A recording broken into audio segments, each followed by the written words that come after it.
2부를 이어갈 건데, 자, 오늘 주제인데, 한국 증시가 이렇게, 최근에 뭐, 조금 반등 아닌 반등도 하고 했는데 또 미국 바지 같이 빠지고, 일단 매가리가 없습니다.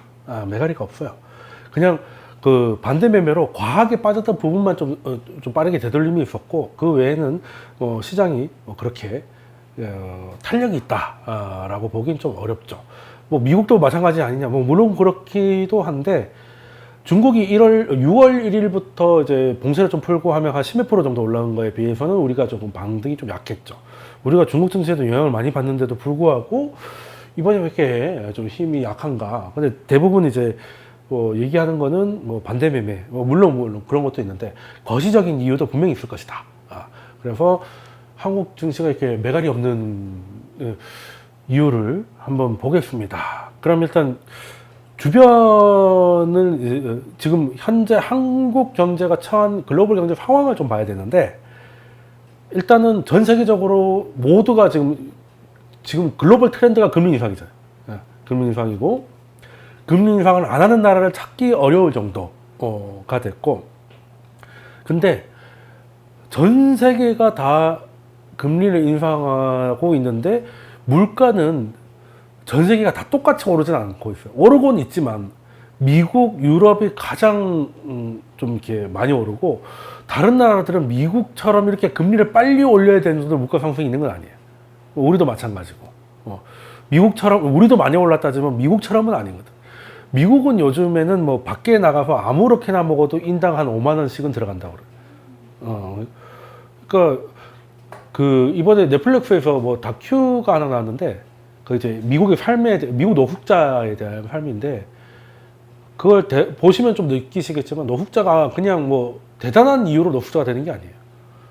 일단 캘리포니아에서 이제 뭐 방 한두 개를 렌트를 하려면 월 한국 돈으로 한 600만 원 정도는 아무것도 아닌 상황이라서, 그 다큐멘터리 시작할 때 보면은 그런 말을 해요. 그러니까 내가 이 돈을 가지고 분유를 먹일 것인가 월세를 낼 것인가 고민을 했는데, 나는 이제 월세를 내지 않고 노숙을 하면서 분유를 사먹이기로 결심을 했다. 그 정도 상황이에요. 좀 심각한 거죠. 심각한 거. 근데 그러니까 미국은 금리 인상을 좀 어찌됐든 빨리 해야 되는데, 우리는 그 정도는 아니고, 미국처럼 8.6은 아니잖아. 뭐 6% 찍을 거란 얘기는 있는데, 어쨌든, 그리고 전 세계가 다 골고루 이런 것도 아닌데, 그러니까 약간 미국 때문에 억지로 올리는 분위기예요.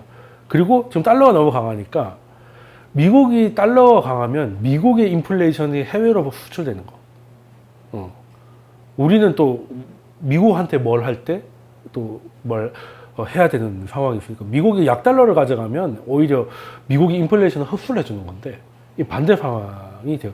근데 그건 우리가 뭐 결정할 수 있는 게 아니니까, 미국 보고 이제 달러가 좀 약해지게 해주세요 이럴 수도 없는 거니까 방법이 없지. 그러니까 미국이 올리는 것만큼 올리든지 적어도 올리는 척은 해야 돼. 그런 상황인 거고. 그럼 뭐 유럽은 뭐 이번에 뭐 어디더라? 독일이 이제 PPI PPI 상승률이니까 이제 생산자 물가가 30% 3% 아니고 30%. 와, 미쳤나. 유럽은 근데 유럽의 문제가 뭐냐면 이제 금리를 올리면 남부 유럽도 다 뒤진다는 거지. 아니 예전에 2012년에도 남부 유럽들이 문제가 됐는데, 그때 애들이 지금은 건강해졌을까? 더 골맞지. 코로나 때문에 더 빚이 많아졌는데, 갚기는 개뿔 걔네들이 갚을 것 같아? 절대 안 갚아. 지중해 살면 빚을 못 갚게 돼 있어요. 그러니까 그냥 갑자기 릴리아가 되기 때문에. 근데 여기서 금리를 올린다? 뒤지는 거죠. 근데 안 올리려니까 물가가 미쳤다. 그래서 유럽은 얼마나 웃기냐면, 자 금리를 올립시다 이랬는데 밑에 애들이 죽을 것 같잖아. 그러니까 유럽 전체는 금리를 올리고 남부 유럽한테는 양적 완화를 하자. 그러니까 이게 뭐 하는 거가 되는. 근데 그렇게 안 하면 안 될 정도로 유럽 상황은 굉장히 웃긴 상황. 독일은 독일대로 물가대로 미쳐버리겠고, 밑에는 올리면 뒤질 것 같으니까 일단 올리고 죽을 것 같은 애들한테 이제 물 퍼주는 거지, 이렇게. 그러니까 이제 다른 애들한테는 이제 유로존 그 뭐 기금이 있는데, 그걸로 이제 양적 완화를 해주겠다는 거 아니야. 그러니까 유럽은 이제 망하는 것밖에 안 남은 것 같아. 아무리 생각해도, 아니 이 상황을 어떻게 타개하지? 이걸 어떻게 하면 좋을까? 미국도 지금 주별로 갈라지고 막 난리도 아닌데, 유럽은 아예 앞발이 다른 나라들이 이렇게 처음부터 하면 안 되는 거였는데 지금 그렇다고 그 유로존이 깨진다 이렇게 보긴 좀 어렵고 근데 아무튼 이런 이도 저도 못하는 상황이 좀 계속될 것 같고 유럽은 또 그래서 금리를 어떻게 보면 미국보다 더 높여야 되지만 그럴 수 없는 구조적 한계를 갖고 있다. 유럽은 사실 물가 잡으려면 공급 늘려서 잡아야 돼. 다른 방법이 없어. 뭐 원전을 오늘부터 열심히 짓든지 뭐 어떻게 수를 내 가지고 다른 걸로 해야지 금리로는 물가 잡을 수 있는 동네가 아니고 잡아도 부작용이 너무 커져. 미국도 부작용이 있을 건데 유럽은 그냥 다 잘라낸다고 보면 되는 거라서 일단은 구조 자체도 너무 다르고 그래서 좀 다른 방법을 찾아야 될 건데 그게 아직 유럽은 또 뭐 했다 하면 만장일치를 해가지고 하자 하면 20년 걸리는 게 기본이라 가지고 그 전에 다 돌아가실 것 같은데 하여튼 유럽 놈들은 진짜 이거 메뉴 고른데도 만장일치로 하라면 밥 못 먹을 것 같은데 그참 야 참 비건 하나라도 있으면 난리 날 거 아니야. 근데 또 그 입 소수자를 또 아껴줘야 되니까 뭐 그런 저런 문제가 있어. 그러니까 이제 그나마 이제 독일의 녹색당 이런 데도 드디어 이제 원전을 다시 해야겠다 이런 얘기를 하기 시작하더라고. 전기차 한 5배 오르면 생각이 바뀌게 돼 있어요. 뭐 지금이야 지구를 지키자 이러지만 전기요금이 한 30만 원 나오면 30만 원 나오다가 150만 원 나오면 뭐 지구고 나발이고 일단 나부터 fal자가 될 그렇게 될 것 같고. 근데 유럽은 결론적으로 금리를 올리기가 힘들고 그리고 문제는 그 일본은 양적 완화를 하고 있어 지금. 이야 이런 세상에 이런 세상에 그러니까 일본의 입장도 하긴 일본이 뭐 이렇게 될 줄 알고 이렇게 했나. 일단은 일본 물가 상승이 1.1%예요. 그러니까 일본도 물건값이 오르는 거는 이제 거의 40년 만에 처음이라 사람들이 굉장히 당황하고 있다고는 하는데, 예. 그러니까 새우깡이 40년 전하고 지금하고 가격이 같다는 거잖아요. 그러니까 우마봉 그게 40년 만에 20% 올랐으니까 40년 전에도 그 가격이 있다는 말이야. 40년 전이면 내가 돌잔치하고 얼마 안 됐을 텐데 그때 새우깡 한 20원, 50원 했을 텐데 지금 1,600원 하거든. 1,700원 하고. 옛날에 그 일본 가면 물가 무섭다고 했는데 지금은 뭐 우리가 더 근데 어쨌든 일단 물가 상승률을 봐도 2.1% 일본한테 2.1%는 남들한테 20%라고 하긴 하지만 어쨌든 2.1%. 그러면 뭐 사람들은 좀 당황하고는 있겠지만 지금 물가 상승을 잡기 위해서 강력한 긴축을 해야 될 상황인가? 미국이 2.1% 나오면 지금 당장 금리 인하를 할 상황인데. 그러니까 지금 물가 상승은 별로 약간 남의 이야기. 그러니까 일본이 대단한 게 전 세계 LNG는 한국하고 일본이 다 쓰는데 우리는 이렇게 막 중리산이 하는데 일본은 왜 이렇게 잘 버티냐? 일본은 회사들이 몸빵하고 있어요. 우리도 지금 한전이 지금 이렇게 두드려 맞고 있듯이 일본은 엄청나게 눈치를 보기 때문에 못 올려. 그러니까 40년간 안 올리던 걸 올리려고 하면 눈치가 보일 수밖에 없기도 하고 그리고 원래 정부 말을 잘 듣고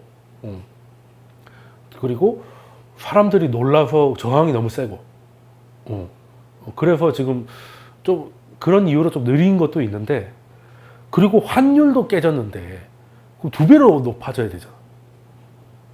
국제 원유가가 높아졌는데 우리나라 환율이 또 높아지니까 2배로 비싸진 것처럼 일본도 마찬가지인데 어떻게든 버티고 있다. 용하다. 그리고 일본도 언젠가는 해야 되는 거 아니냐. 그러니까 일본이 지금 하고 있는 게 YCC잖아요. YCC. 그러니까 이제 아예 그냥 그 10년물하고 단기물하고 딱 거기에 맞춰가지고 돈을 찍어서 계속 국채를 사서 그 금리에 근데 지금 미국 금리가 3%가 넘어가고 막 이런데 일본 원자가 0.12라는 게 말이 안 되는 거. 근데 그거를 말이 안 되는데 돈을 부어가지고 맞추고 있다는 거죠. 그러니까 커브가 미국은 이렇게 돼 있는데 일본은 이렇게 되다가 폭 들어가 있어. 요것만 하거든. 10년물만, 그러니까 10년물만 내려가 있고 나머지는 다. 그래서 요거를 뭐 때리자는 공격들도 실제로 많이 있어. 요거 깨지면 이제 루나 깨지듯이 바라락 올라가는데 그 만약에 갑자기 확 깨지면 진짜 다 죽는 수가 있어요. 왜냐하면 일본이 위험해지면 속은 고소할지 모르겠으나 일본이 갖고 있는 자산이 너무 많아서 걔네들을 팔아서 메우려고 시작하면 전 세계 자산이 안 빠지는 게 없어. 그러니까 일본이 약간 어떤 느낌이냐면 그 한국은 지방에서 서울 올라와 가지고 오피스텔 사는데 요즘 연봉도 올라가고 요즘 연애도 하고 나름 괜찮은 젊은 청년이고 일본은 그 오피스텔 주인. 그러니까 겉보기에는 한국이 힙하지만 돈은 이 할배가 엄청 많은 거지. 근데 이제 이 할아버지가 오피스텔을 팔아야 되는 상황에 몰리면 자산 시장이 흔들린다. 근데 그게 갑자기 나오면 루나 깨지는 거하고 일본이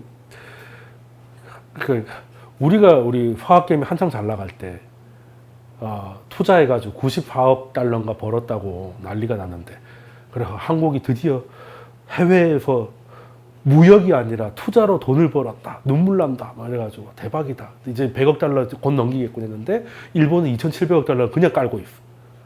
그냥 월세반. 이 청년이 이제 연봉 1억 넘었다고 꺄 하고 있는데 이 아저씨는 이제 한 달에 임대료를 뭐 3억 몇천씩 받는 거지.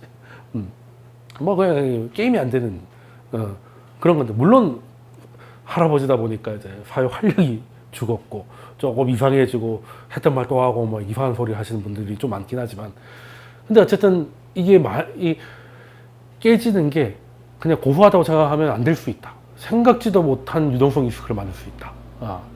게다가 근데 쉽게 깨지지 않을 수도 있는 게 일본이 외환보유고 2위. 그러니까 일본은 뭐 여하튼 돈은 정말 많아. 그리고 일본이 왜 이렇게 외환보유고를 많이 들고 있느냐? 일본도 준기축통화인데.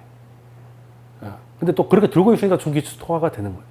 그러니까 달러랑 거래량도 많고 외환보유고도 많고 무역도 많고 여기저기 사놓은 땅과 뭐 각종 채권, 증권들이 많으니까 일본에 대한 엔화에 대한 믿음이 생겨서 그 기축통화가 돼버린 거거든. 그렇게 된 건데 요것도 공격은 들어오고 있는데 어떻게 될지. 근데 일본도 결국에는 만약에 물가 상승으로 오는 위험이 이걸 포기했을 때 오는 위험보다 더 커지면 얘를 포기하겠지만 그러니까 이게 중요해요. 일본 물가가 얼마나 올라가느냐가 진짜 관건일 수 있다. 일본이 지금 갑자기 이제 YCC를 포기한다 이런 것들은 이제 완화적 통화 정책을 포기한다는 거죠. 그러면 이제 좀 뭔가 좀 변화가 크게 올 수 있는데 지금 당장은 뭐 그럴 가능성은 현재는 없지 않은데 이것 물가 상승률이 한국처럼 나와버리면 이것도 장담 못한다. 이게 되는 것이고 그러면 결론적으로는 어쨌든 일본은 일본만의 사정에 의해서 완화 정책을 계속 이어가고 있고 중국은 심지어 돈을 풀고 있어. 부양해야 되니까.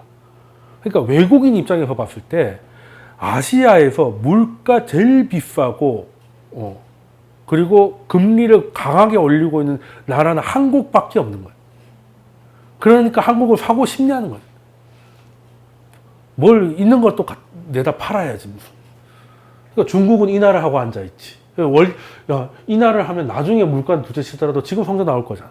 그러면 거기 돈이 들어갈 것이고 일본은 일본대로 어쨌든 YCC를 해가지고 계속 그리고 물가도 안정적이고 다른 데는 뭐 그런데 원자재 때문에 피해보고 환율 높아져가지고 비용 높아지고 그러면서 또 물가 높다고 금리를 이미 5번 올렸는데 또 올린다 그러고 심지어 한국도 빅스텝 가능성은 없지 않다 이런 얘기가 나오니까 굳이 한국을 살 이유가 있는 거를 팔아야 되는 거고 열심히 팔고 있다는.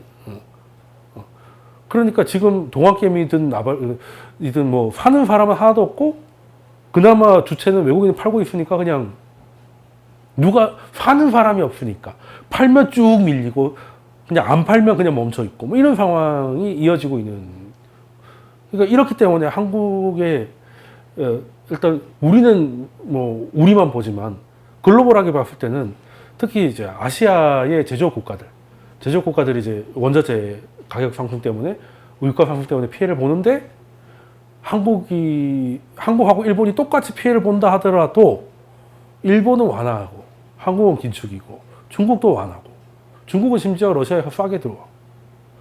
그러면 이제 한국이 2순위, 3순위로 빠지는 건 어찌 보면 당연한 게 되어 있는. 그러면 한국 그러면은 어떻게 돼야 되겠냐? 추세적 상승을 하려면 반등 정도를 넘어서 그냥 이 정도 데드캣 바운서가 아니라 실제 추세적 반등이 나오려고 하면, 물론 베어마켓 랠리, 그러니까 일반적인 그 되돌림은 나올 수 있는데 추세적 상승을 하려고 하면 연준이 긴축을 멈추고 완화를 할 것 같은 기대감이 생겨야 돼. 왜냐하면 한국은 아시아에서 유별나게 긴축을 하고 있기 때문에 우선순위가 뒤로 갔거든. 근데 그러면은 아니 우리도 완화를 해야 되는 거냐? 그러면 또 위고골 날 수도 있다는 거지. 일본 나름대로. 그러니까 물가도 물가지만 이걸 지금 포기할 수 없는 상황. 중국은 뭐 물가는 일본보다는 없지만 우리보다는 굉장히 낮은 이런 상황이고, 우리보다 원자재나 이런 거는 뒷구멍이 있고, 그리고 거긴 또 시진핑이 또 하라고 하면 해야 되니까. 그에 비해서는 이제 한국은 좀 그러기가 쉽지 않은 상황이 되다 보니까 이런 억울한 상황이 딱 언제가 생각나면 이제 예전에 환율 전쟁. 그때랑 지금하고 똑같다는 거예요. 그러니까 지금 뭐 3프로TV나 이런 데 보면 뭐 조선주 좋다, 뭐 좋다, 뭐 좋다 이런 얘기 막 엄청 나오는데 왜 못 가냐? 왜 못 가냐? 거시적으로 봤을 때 한국이 지금 아까 삼성전자 질문을 줬는데 지금 환율이 1,300원이다. 그러면 한국은 어찌됐든 수출로 먹고 사는 나라인데 수출은 잘 될 거 아니냐. 그리고 수출이 잘 되고 있어요, 실제로. 근데 왜 주식은 이 바닥이냐. 그게 우리만 봤을 때 환율이 올라간 거지. 근데 엔화는 더 약하고, 뭐 중국도 요즘 많이 약해졌고, 강했다가 약해진 거지만, 그리고 유럽이 겁나 약해. 그러니까 달러 입장에서는 그냥 다 약한 거예요. 다 약한 거예요.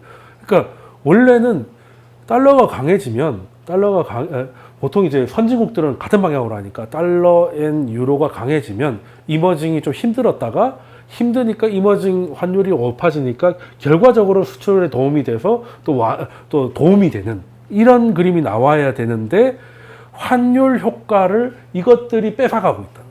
그게 환율 전쟁이거든.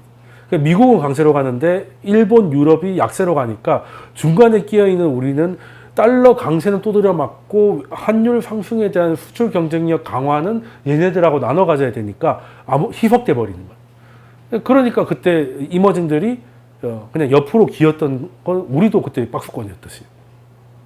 그 그림이 지금 하고 똑같다는 거야. 그때는 근데 물론 그때가 더 심하긴 했는데, 그때는 미국은 긴축, 유로존하고 엔화는 완화인데, 지금은 이제 얘는 완화, 유로존은 긴축을 하겠다는 말만 하지만 의심을 굉장히 많이 받고 있고 별로 하지도 못할 것 같고, 근데 이제 달러가 강하게 가겠다는 의지만큼 그때보다 더 강하니까 결과적으로 이 괴리감은 비슷하다. 그러니 지금 한국 대형주, 그러니까 수출 대형주가 아무리 뭐 이제 뭐 LNG선 이런 거 뭐 조선주 좋고 뭐 다 해도 좋은 건 아는데 의심되는 거지. 그러니까 이게 풀리고 나야 외국인들이 갈까. 그러니까 지금 몇 개 그래서 주식 방송 보는 게 별로 도움이 안 돼. 그 최근에도 몇 개의 뭐 영상을 뭐 일부러 좀 빨리 좀 훑어봤는데 비슷한 소리를 계속하고 있어. 그러니까 틀린 얘기는 아닌데 외국인 입장에서 봤을 때 지금 사야 될 이유는 별로 없는 것 같다. 대표적으로 뭐 조선 뭐 시장에 비해서는 나쁘지 않았다 하는 건데, 지금 우리가 뭐 덜 빠지는 걸 사는 게 아니라 좀 좋은 걸 사려고 한다면, 그러니까 이게 또 시장에서 그렇게 좋다고 방송이든 유튜브든 얘기를 하는데 못 가는 데는 또 이런 다른 이유가 있지 않을까 생각을 했는데, 그게 이 이유라는 거예요. 외인들이 지금 주체가 된 시장이기 때문에 지금 외국인들은 이제 중간에 아예 재미 들렸잖아. 중간에 선물 옵션으로 훅 눌러가지고 후루룩 하방 발라먹고 동시효과 때 또 걷어가지고 맨날 뉴자 맞다 이렇게. 왜? 목숨 간당간당한 개미들 날려먹는 게 재미 붙인 거지. 그럼 이제 하방은 그만큼 다 이익이니까. 그래서 쭉쭉쭉 몇 번 짜먹었고. 한국에서는 뭐 이제 이런 게 좋아질까요? 수출이 좋아질까요? 그걸 떠나서 지금 당장 짤짤이 하면 되는데. 물론 뭐 짤짤이도 지금 이제 많이 짜먹어가지고 좀 많이 줄긴 했는데 지금 오늘 한 17조 정도까지 빠졌다고 하긴 하는데 어쨌든 그 당장의 돈벌이가 있는데 굳이 뭐 장기적으로 그리고 그건 좀 뒤에 문제인 것 같기도 하고 그래서 지금 한국은 어떻게 보면 이제 환율 전쟁 시즌 2다. 시즌 2가 됐고 그래서 이게 해결이 되려면 어떻게 해야 되냐? 그러면 이제 얘네들이 같은 방향으로 와서 압축을 하든지 아니면 미국이 좀 강도를 좀 낮춰가지고 이 괴리를 좀 좁혀줘야 한국이 숨통이 트인다. 근데 이제 고름은 좀 많이 짰다. 여기서 이게 조금 더 빠졌죠, 이제. 여기까지 좀 빠졌는데, 일단은, 신용이 빠졌다고 무조건 간다는 건 아니지만, 좀 밀 때 덜 밀리는 상황이 된다. 이제 반대 매매 이런 것들은. 그리고 CFD나 스탑론 같은 것들은 데이터가 아예 없어요. 이건 이제, 그, 증권사 신용 물량만 나오기 때문에 정확한 데이터가 없어가지고, 다 파악하기는 쉽지 않은 상황인데, 그래서 지금 한국 시장에서 이제 시장을 놓고 봤을 때는 단기적으로 이제 베어마켓 랠리 이제 어느 정도 의미 있는 반등이 한번 나오고 그때 포트폴리오를 정리를 하든지 좀 해야 된다. 거기서 이제 추세적 반등까지는 당장 기대하기는 어려우니까. 자, 그러면서 그 베어마켓 랠리가 좀 나오려고 한다면 어떤 조건이 있겠냐.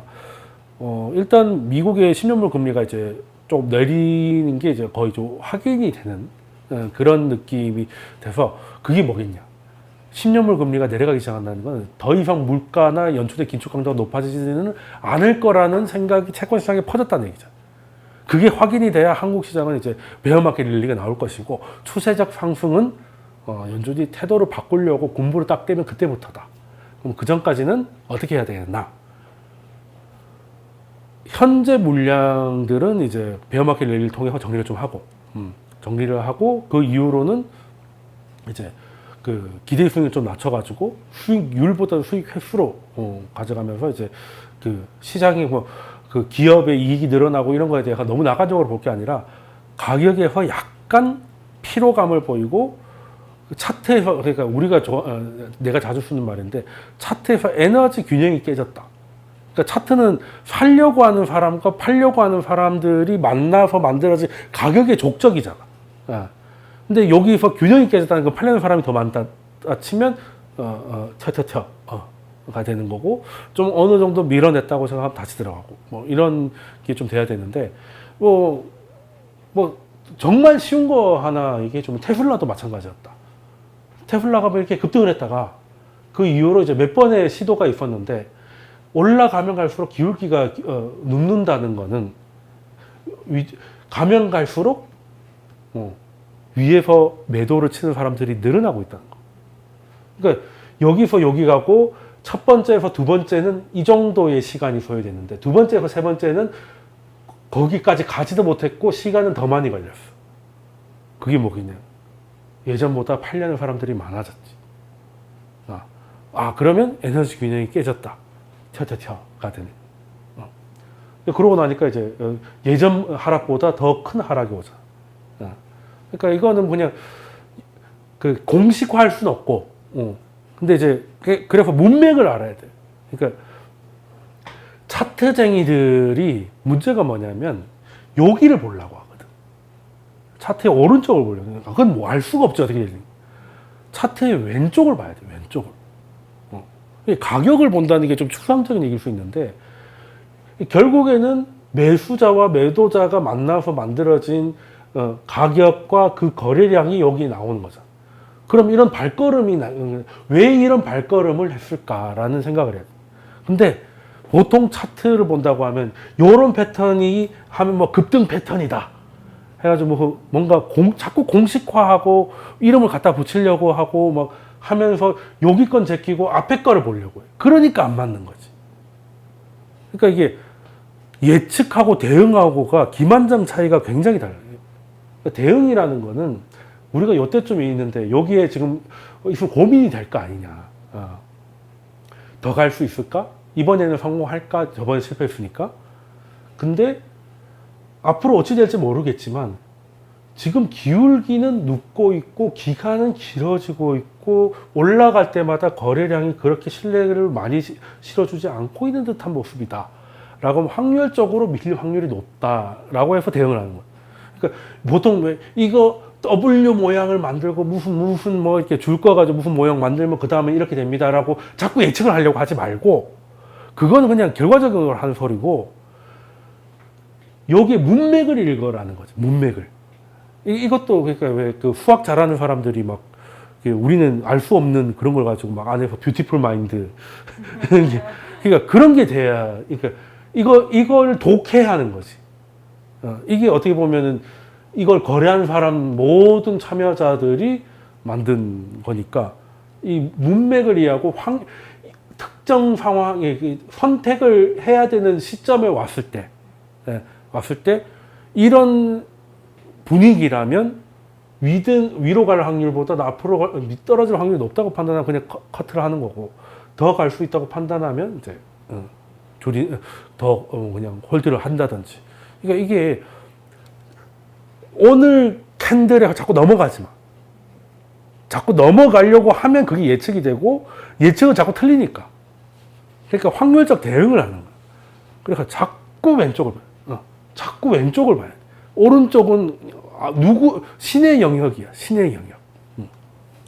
근데 이제 자꾸 사람들은 이렇게 됐으니까 뭐 이렇게 될 거예요. 뭐가 정거점 어쩌고 뭐 하긴 하는데, 그게 쉽지 않을 때는, 그러니까 한마디로 여기서 읽어야 될 것들은 어느 수준을 딱 넘어가면, 여기 이 선을 넘어가면 없었던 매도세들이 나오기 시작하는구나. 그러니까 자꾸 밀리고 있네. 뭔가 벽에 부딪히는 듯한 느낌이 있고, 좀 여기서부터 걸음걸이가, 또 여기서부터 약간 주저하는 모습들도 없잖아 있고. 물론 트라이 할 때는 굉장히 또 강하게 올라갔지만, 그래서 진짜 고민인 거지. 요때는 또 거리량도 조금 증가하면서 각도를 바짝 세우는 것 같으니까 이거 되는 거 같은데, 이제 요때가 가야 될 때에서 못 갔잖아. 그리고 다음 날에 거기를 다시 시도하지만 결국 확 밀려서, 그러면 이날은 솔직히 못 팔고 요때 팔았어야지. 여기서 뭔가가 매물대가 생겨버렸는데 개팔하겠잖아. 그러면 이게 또 저항이 되거든. 그래서 다시 밀렸다가 다시 트라이니까 이 저항대에 또 밀려서 또 밀려 내려오잖아. 100%다 이거는. 이럴 때는 커트. 솔직히 여기서 커트하는 건 말이 안 되고, 여기서라도 커트를 했으면 요거는 다 여기 보란 듯이 이렇게 되죠. 그러니까 딴 거 뭐 모르는 사람일수록 줄을 막 엄청나게 막 그어놓고 거미줄처럼 해놓고 있는데, 원래 알면 알수록 사람이 담백해지고, 그래서 그냥 캔들 거래량 끝, 순정이 곧 튜닝의 끝이다. 그냥 핵심을 넣고 이 문맥을 이해하는 거지. 천천히. 그게 약간 문학 작품 읽듯이. 그러면 여기에 투자하고 있는 사람들의 심리가 느껴지면, 그러면 그때보다 차트가 보이는 거예요. 무너진다. 혹은 자신감을 얻었다. 뭐 이런 것들이 느끼면 거기서 이제 움직이면 되는 거다.